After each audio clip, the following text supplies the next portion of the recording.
Saya Muhammad Syarif, mahasiswa bimbingan dalam jabatan Wing Araniri Banda Aceh Bat 3 tahun 2022 siap melakukan pembelajaran. Wassalamualaikum warahmatullahi wabarakatuh.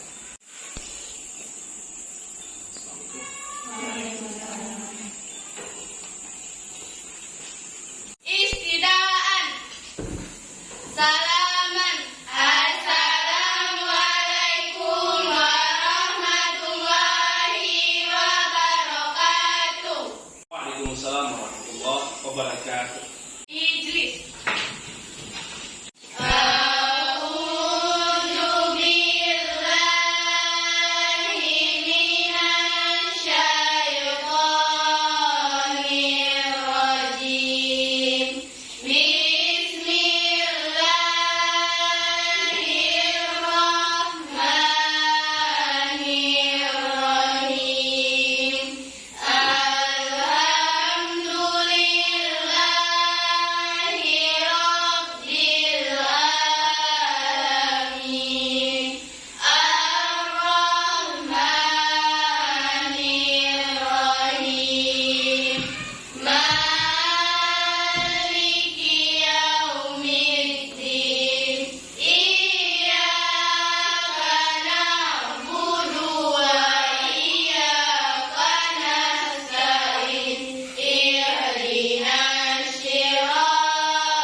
Apa kabar hari ini anak-anak? Alhamdulillah sehat, Pak. Ada yang tidak hadir? Ada, Pak. Siapa? Hadir? Bukan hari, Pak. Bulan Sari? Oke. Kalau begitu Bapak isi absen dulu ya. Ya, Pak. Nur Fazila, Ada, Pak. Firda Istiana, Ada, Pak. Juliana, Ada, Pak. Wulan Sari. Oh ya, Wulan Sari sakit ya. Ya, Pak. Oke. Nah, baik anak-anak, hari ini materi kita masih melanjutkan materi pertemuan sebelumnya, masih tentang jujur. Nah, pada materi sebelumnya kita sudah belajar tentang pengertian jujur dan adil. Ada yang masih ingat apa itu jujur? Saya, Pak. Oke, silakan Juliana. Jujur adalah kesesuaian sikap dan perbuatan. Iya, betul, luar biasa. Oke. Yang lain pengertian adil? Saya, Pak. Oke, Debbie, silakan. Menempatkan suatu barang pada tempatnya. Menempatkan sesuatu pada tempatnya. Betul. Luar biasa. Ada yang lain? Saya, Pak. Oke, Fitri. Adil adalah barang yang seimbang dan tidak bersebelah. Oke, seimbang dan tidak berat sebelah. Tepuk tangan. Memang kelas 2 ini Bapak akui semuanya tulis. Andanya rajin belajar. Ya, luar biasa. Sebelum kita memasuki materi, agar kita semangatnya tercas, semangatnya jos, kita sama-sama membaca selawat terlebih dahulu, yaitu selawat Badar bersama-sama. Insya Allah dengan semangat ya. Oke, kita mulai. 1, 2, 3. Salatullah,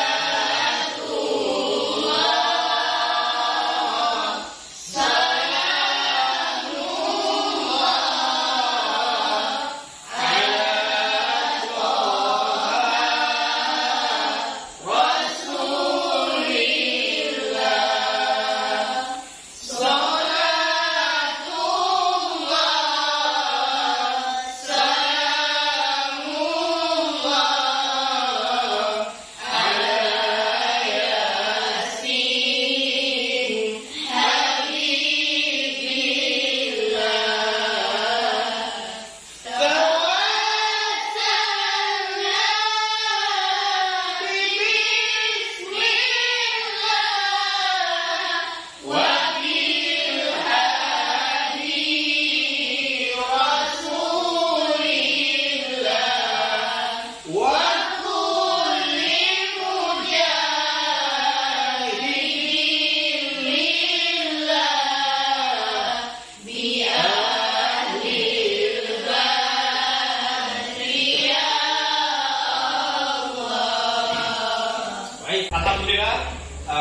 mudah-mudahan dengan membaca selawat tadi kita nanti di yaumil akhir mendapat syafaat dari Rasulullah Shallallahu Alaihi Wasallam. Amin. Amin ya rabbal alamin. Nah, anak-anak, hari ini kita akan lanjutkan materi kita hari ini masih tentang jujur. Materi ini kita lebih fokus kepada menyajikan cara menerapkan perilaku jujur dan adil. Nah, kalau di minggu sebelumnya kita belajar pengertian jujur itu apa, kita belajar pengertian adil itu apa. Nah, untuk materi ini kita akan mempelajari bagaimana cara menerapkannya. Jangan cuma kita hanya tahu teori jujur, hanya tahu teori adil, tetapi bagaimana cara menyajikannya kita nggak paham, kan rugi. Nah, itu kita hari ini belajar ya. Insya Allah. Untuk tahap stimulasi agar kalian mendapat gambaran bagaimana menyajikan perilaku jujur dalam kehidupan sehari-hari, Bapak sudah siapkan sebuah video. Kalian tonton video ini dengan baik-baik, dengan sesama. Nanti kalian ambil intisari dari video tersebut. Insya Allah ya. Ka'ab bin Malik adalah salah satu sahabat Nabi yang terkenal akan kejujurannya. Bahkan dalam situasi yang sulit, Ka'ab selalu berkata jujur. Peristiwa itu dimulai ketika Rasulullah beserta para sahabatnya sedang bersiap-siap untuk melakukan perang Tabuk. Waktu itu, Rasulullah beserta yang lain berangkat pada hari Kamis. Ka'ab yang memiliki Ka'ab pergi ke pasar. Ia tidak menemukan barang yang ia cari hingga membuat Ka'ab menunda perjalanannya lagi. Hal tersebut terjadi sampai 4 kali, hingga Ka'ab tertinggal jauh dari rombongan Rasulullah dan tidak bisa lagi menyusulnya. Hati Ka'ab pun mulai resah. Ia sungguh menyesali perbuatannya hanya karena 2 barang sampai membuat ia lalai akan tugas yang diberikan oleh Rasulullah. Di sisi lain, Rasulullah yang sudah tiba di wilayah Tabuk. Setelah perang Tabuk selesai, Rasulullah yang merasa kecewa langsung memanggil Ka'ab untuk menemuinya di rumah. Rasulullah lalu bertanya kepada Ka'ab, "Mengapa engkau tidak ikut berperang, Ka'ab? Bukankah engkau sudah membeli kuda perang?" Ka'ab yang menyesal menundukkan kepalanya dalam-dalam. "Benar, sesungguhnya aku telah lalai atas perintahmu. Maafkan aku ya Rasulullah." Rasulullah lalu berkata kembali, "Jika engkau sungguh menyesali perbuatanmu, maka menyendirilah untuk sementara waktu sampai aku mendapatkan keputusan dari Allah." Setelah itu, Ka'ab pulang ke rumah dengan hati yang sedih. Rasulullah juga meminta kepada penduduk Madinah untuk tidak berbicara dulu dengan Ka'ab. Selama lebih dari 40 hari, Ka'ab menyendiri di dekat Ka'bah. Di sana, tidak henti-hentinya Ka'ab melakukan ibadah, memohon ampun kepada Allah. Tepat pada hari ke-50, ketika Ka'ab selesai melaksanakan sholat subuh, Ka'ab didatangi oleh utusan Rasulullah. Utusan itu berkata, "Sesungguhnya Rasulullah memintaku memberimu kabar bahwa taubatmu sudah diterima oleh Allah Subhanahu wa Ta'ala." Rasa lega langsung menyeruak di dalam hati Ka'ab. Tidak henti-hentinya Ka'ab mengucapkan terima kasih kepada Allah yang telah memaafkan dirinya. Sejak saat itu, Ka'ab berjanji pada dirinya sendiri untuk tidak lalai pada perintah Allah dan Rasul-Nya. Nah, bagaimana tadi video yang pertama? Menarik? Menarik, Pak. Oke, sekarang Bapak akan tampilkan video kedua. Video kedua ini tentang keadilan. Tadi tentang kejujuran, sekarang tentang keadilan. Ya. Assalamualaikum warahmatullahi wabarakatuh. Sahabat semua, selamat datang di Stories Channel, cerita bergambar yang mengangkat kisah nyata dan inspiratif dan motivasi. Pada video ini, kita akan membahas tentang kisah keadilan Umar bin Khattab kepada lelaki tua Yahudi.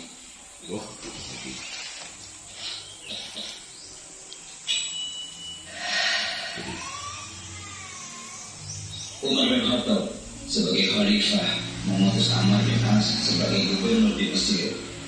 Semua kebutuhan Amr bin As dicukupi oleh Umar bin Khattab. Hidupnya sangatlah mewah, Skalanya besar, semua kebutuhannya tercukupi. Hampir tidak ada yang tidak tercukupi.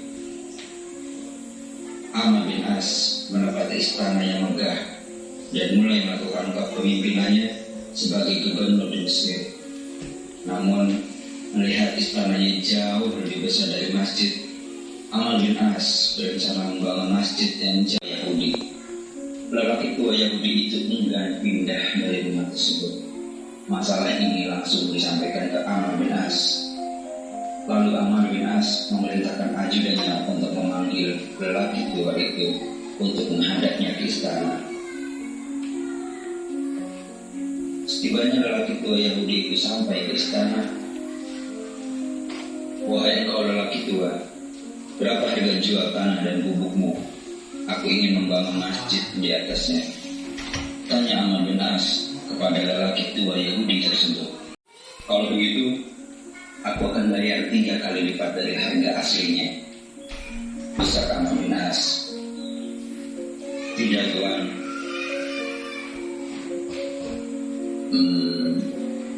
Bagaimana kalau 5 kali lipat?" desak Amr bin As. Lelaki tua Yahudi itu tetap bersekukuh untuk. Oke, bagaimana tadi dengan videonya? Menarik? Menarik, Pak. Biar kita lebih semangat, ayo kita tepuk tangan dulu sama-sama. Biar tetap semangat, tetap jos untuk belajar ya. Ya, Pak. Karena kita baru tahap stimulasi. Nah, tahap berikutnya, Bapak akan membentuk kalian, membagi kalian ke dalam 2 kelompok saja. Satu kelompok isinya 4 orang. Kita buat kelompok, nanti di kelompok masing-masing akan mengerjakan beberapa pekerjaan yang sudah Bapak siapkan LKPD-nya. Untuk itu, kita bagi kelompok dulu ya. Ya, Pak. Oke.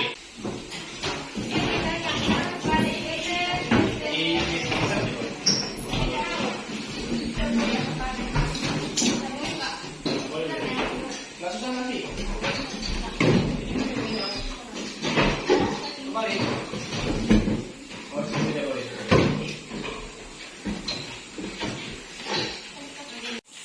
Nah, baik anak-anak, kalau semua sudah duduk dengan rapi di kelompok masing-masing, untuk tahap selanjutnya Bapak akan bagikan LKPD ini.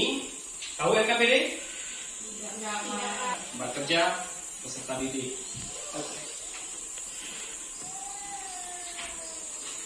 Kelompok 2 3 aja.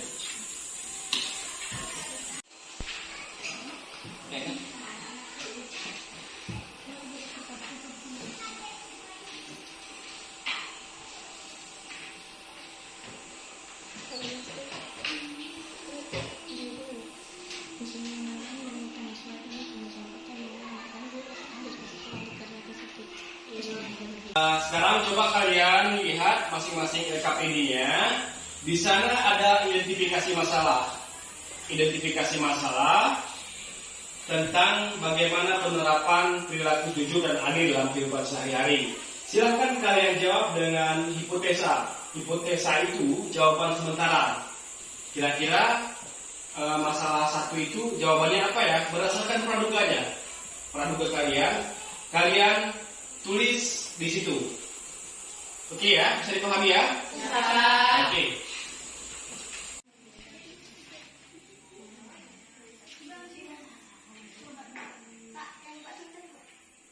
Buat aja mengarang tuh boleh.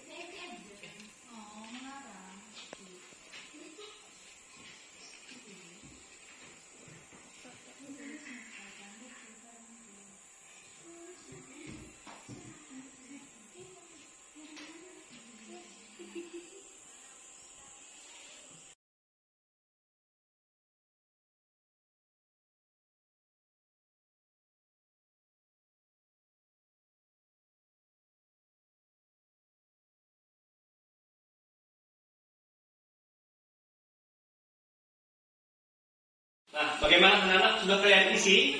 Sudah. Oke. Nah, sekarang itu kan baru berupa hipotesa, baru berupa dugaan sementara. Nah, sekarang biar jawabannya pasti dari masalah-masalah itu nanti, silahkan kalian cari dari sumber-sumber yang lain. Ada dari sumber-sumber PPT yang sudah Bapak share ke grup kelas kalian, ada berupa modul ajar, dan ada berupa poster. Poster juga ada. Silahkan cari dari situ, buka bukunya, buka PPT-nya atau posternya, cari di situ jawaban yang sesuai dengan identifikasi masalah pertama. Paham ya? Paham, Pak. Oke.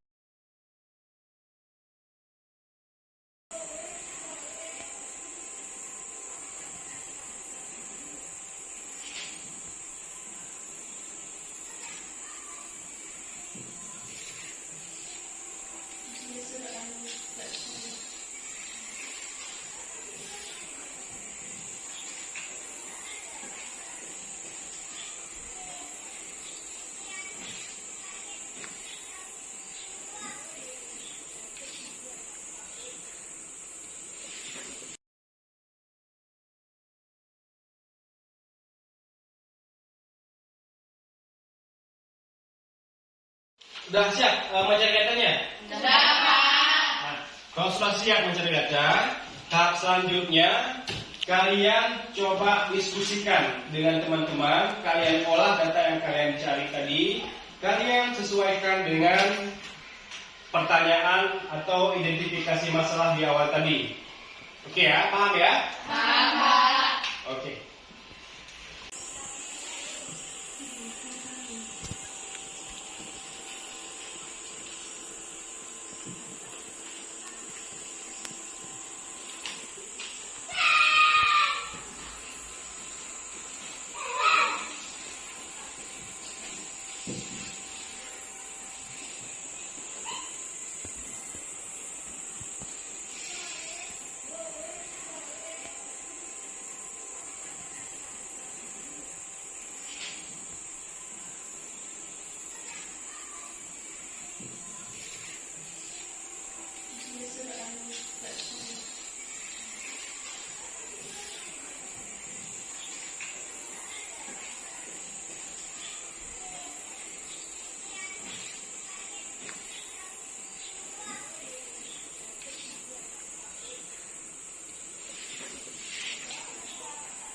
Bagaimana? Sudah siap? Sudah, Pak. Pantesan terang-terang dulu Pak tengok ya, nggak boleh ribut-ribut. Nah, kalau sudah siap, sekarang kita masing-masing kelompok akan mempresentasikan hasil temuannya di depan kelas. Bisa ya? Bisa, Pak. Oke, kelompok mana yang duluan? Kelompok 1 atau kelompok 2? Kelompok 1, Pak. Kelompok 1 ya, kelompok Fitri ya. Ya, Pak. Oke. Assalamualaikum warahmatullahi wabarakatuh. Waalaikumsalam. warahmatullahi wabarakatuh. Kami dari kelompok 1 ingin mempresentasikan tentang penerapan perilaku jujur yang di sekolah maupun di rumah. Presentasi yang dilakukan di rumah akan dijelaskan oleh rekan saya yang bernama Nur Fajilah, dan presentasi tentang jujur di sekolah akan dipresentasikan oleh rekan saya yang bernama Fitri.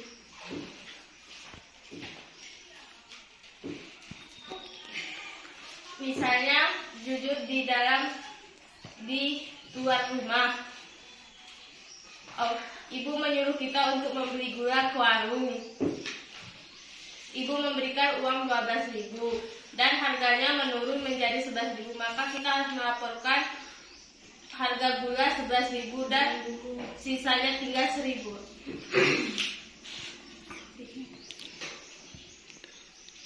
Kemudian presentasi menerapkan perilaku jujur di rumah sekolah.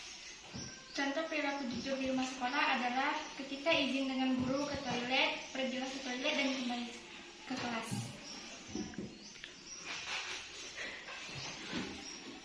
Hanya ini yang dapat kami sampaikan. Terima kasih. Wabillahi taufiq wal hidayah. Assalamualaikum warahmatullahi wabarakatuh. Waalaikumsalam warahmatullahi wabarakatuh. Assalamualaikum warahmatullahi wabarakatuh. Waalaikumsalam warahmatullahi wabarakatuh. Kami dari kelompok 2 ingin mempresentasikan tentang diskusi kami, yaitu menerapkan perilaku adil di rumah sekolah maupun di rumah. Menerapkan perilaku adil di rumah sekolah akan dijelaskan oleh rekan saya yang bernama Debbie Sinta. Adapun presentasi kedua akan disampaikan oleh Sus Paridawati. Saya persilahkan kepada Debbie Sinta untuk menjelaskan.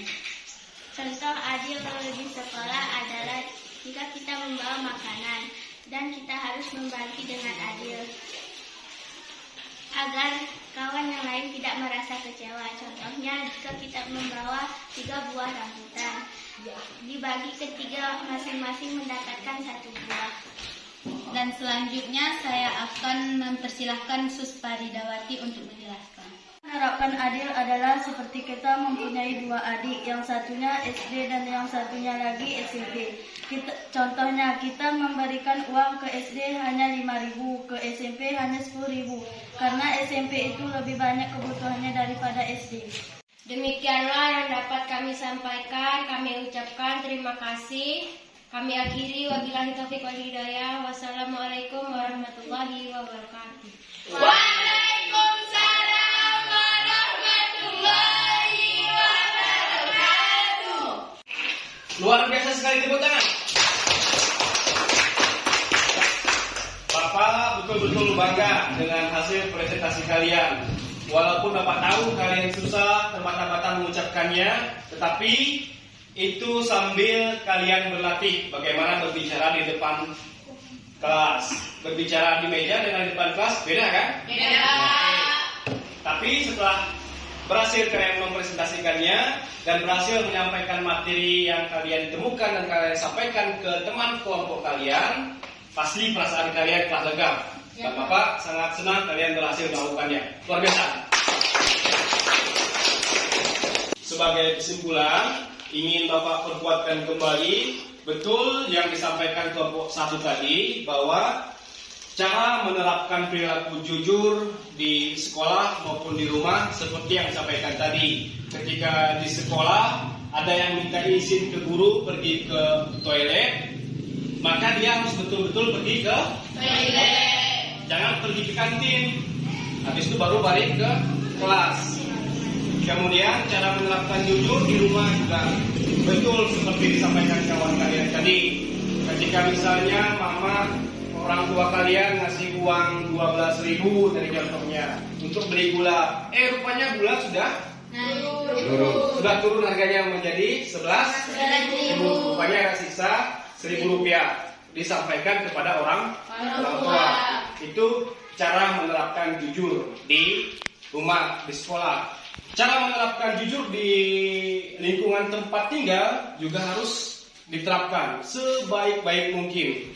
Harus jujur kepada tokoh masyarakat, harus jujur kepada tetangga, harus jujur kepada semua orang.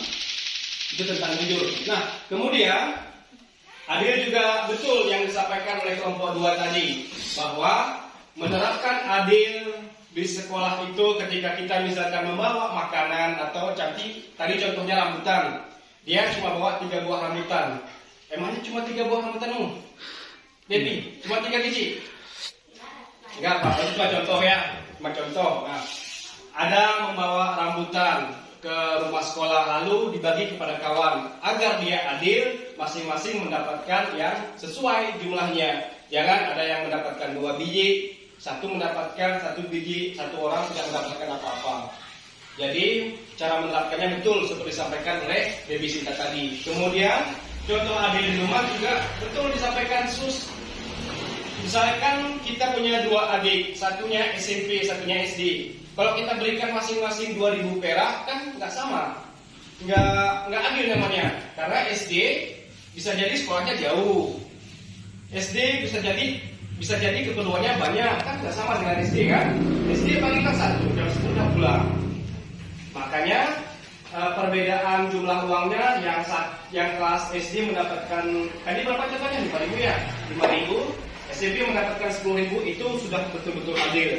Karena adil sesuai dengan teorinya, menempatkan sesuatu sesuai pada tempatnya, seimbang, tidak berat sebelah. Oke, bisa dipahami ya?